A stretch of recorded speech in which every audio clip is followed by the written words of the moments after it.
So obviously it looked like in Laval, Weissbach, Byro, they went down on Friday that was, and then Sikarsky's been out for a little bit. Do you have an update on any or all of those guys? Weissbach will be out, probably week to week, upper body. Byro is day to day, upper body. Tokarski's getting closer. He's upper body as well. He's been on the ice with Seamus pretty much every morning, or with Nick Craven, one of the two, doing rehab goalie skates. And he's getting closer, but I'd still say he's probably out this week still. Okay. And I guess the transition that you got Matt Savoy down here. He's been practicing with the Sabres for a couple of weeks. Expected him to be fully healthy and good to go. Yes, I fully expect him to be in the lineup on Wednesday. It was great to be able to get him on the rehab assignment coming off the injury.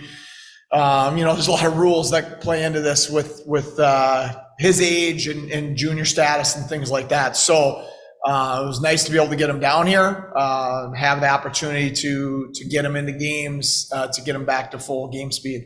You talked about how being with you guys for that little bit of time in the playoffs really helped him going into his off season, and then he turned some heads in the prospects challenge. What did you take to stay in there? Yes, I think he took the experience he had, how high of a level, especially playoff hockey, conference finals against a team like Hershey, and then it gives you information for how to go attack your summer. We saw this with other prospects, other young guys we've had. I think Jack Quinn was a really good example. We had him in that COVID year where he would have not been here if the OHL played.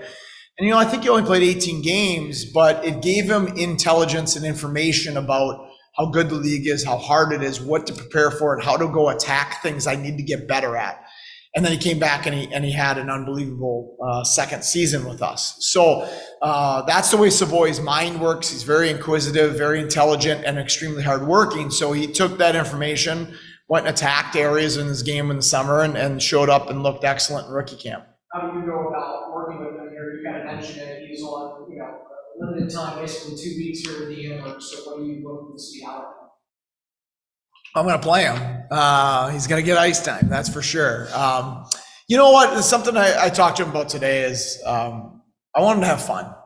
At the end of the day, it's a game, and everybody's playing their best when they're competing and having fun and just embracing the experience. Not to put so much pressure that I have to do this in these 6 games, otherwise whatever it is, right? So just don't even worry about any of that stuff or what happens at the end of 2 weeks. Let that stuff all takes care of itself if you compete and have fun and just embrace the experience. And so I think he's in the right mindset mentally and physically to go do that.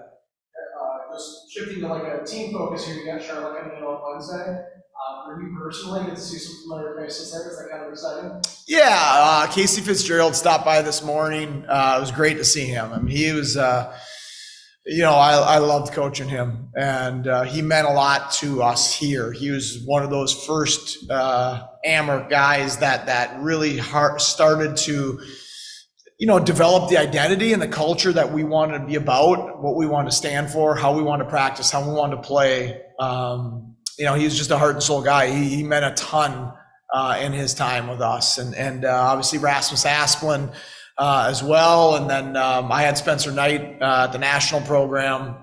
So seeing players that you've coached in the past is always a fun experience. That's something that watching players go on and have success at different levels, wherever that is, for me as a coach is very rewarding. So it's good to see those guys. So last week we talked about Laval, and you referred to that as chaos by design. When you look into Charlotte, what sticks out about how that was? We're just getting into their video a little bit more heavily right now. In the past, same coach, they've been very hard to play against, very good with their defensemen, gapping on you, pinching in the offensive zone, not giving you a lot of room, kind of playing a smothering style of hockey. And then they've been very good in transition out of that. So that was more from the last 2 years, and certainly last year. We're just starting to kind of watch the tape more right now. And the reality is you have less familiarity with the Atlantic teams than you do, with your conference teams in the North Division. We play the North Division teams so much that you just have a little more comfort in terms of what their style is going to be. Duffer, you're up. Hi, Seth. Just how would you describe what happened in the two games in Laval after your team went up 4-1 in the first one? Well, I think that most of the first game, I think we played pretty good. Anytime you have a big lead, the other team's going to push. I mean, we outshot them 21-7 in the third period in the second game. So I think that it's natural that team is going to push and try to make a push back against you. They got a really good team with just a loaded group of forwards that are very dynamic. We were excellent in the first period. Probably should have been up more, had the fluky goal go against us. That certainly gave them life. It probably went from 4-0 because we were going on a 5-on-3 power play there to 3-1, and that changes the complexion of the game. They get out of that first period at 3-1, and they're in it at that point. So I liked that we stayed with it. I liked that we found a way to win a game that I thought we deserved to win, even though we let them tie it late. On Friday was a crazy game in that I think we were shorthanded 4 times in the first 12 minutes. We can all agree or disagree with the calls, but it was a pretty crazy high standard in terms of what was being called early. Even though we were up 2-1, you're chasing the game a little bit. Their best players have the puck. Their best players are on the ice, feeling good about themselves. You're using a lot of your same guys on the penalty kill too much. And then I think it was a good learning lesson for some of our younger forwards. We didn't manage the puck that well throughout the rest of that game, but especially late in the first. We could have got out of the first 2-1, and that would have been incredible considering we had 4 kills. But we turned some pucks over, and one particular one to give them the 3-2 lead. And those are lessons now. Like Yuri Kulik, Isak Rosane, and Alexander Kisakov were out there with 30 seconds to go in the D zone in a tie game. And last year, a lot of times you might not have those guys in that moment. You might go to Sean Malone or to Michael Mersch or whoever one of the older guys is. But now in year 2, I've challenged all those second-year forwards that they need to be drivers for us.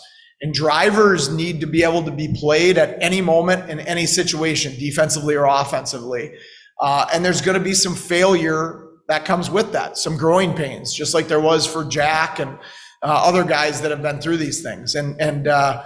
So now instead of maybe not having them out in that moment, now you have them out in that moment, and then you help them grow through that, through failure and mistakes. How would you look at Novikov and Johnson so far through the first 4 games, 5 games, 4 games? I think the rookie D-men have been pretty darn good. I think that Johnson, like any young D-man, they have their hiccups. And there's some turnovers and there's things to clean up. But, Johnson, the fact that he's a rookie and you're playing him 20 plus minutes a night against very good teams, 3 of the 4 games have been on the road, that's a really good sign. And more often than not, he's been on the right side of the ledger of good versus bad plays. And I think that Novikov had a pretty good opening weekend. The Laval game, that style, their pace, their chaos, that building was a little more challenging, but he'll learn from that, and then he'll get right back in there. And Zach Metza hasn't got in yet because we're pretty deep right now, but he continues to look excellent in practice and is pushing hard for time, and he's going to be a regular for us at some point. With how he looks and how he practices every day. Thank you. Thank you. Bye.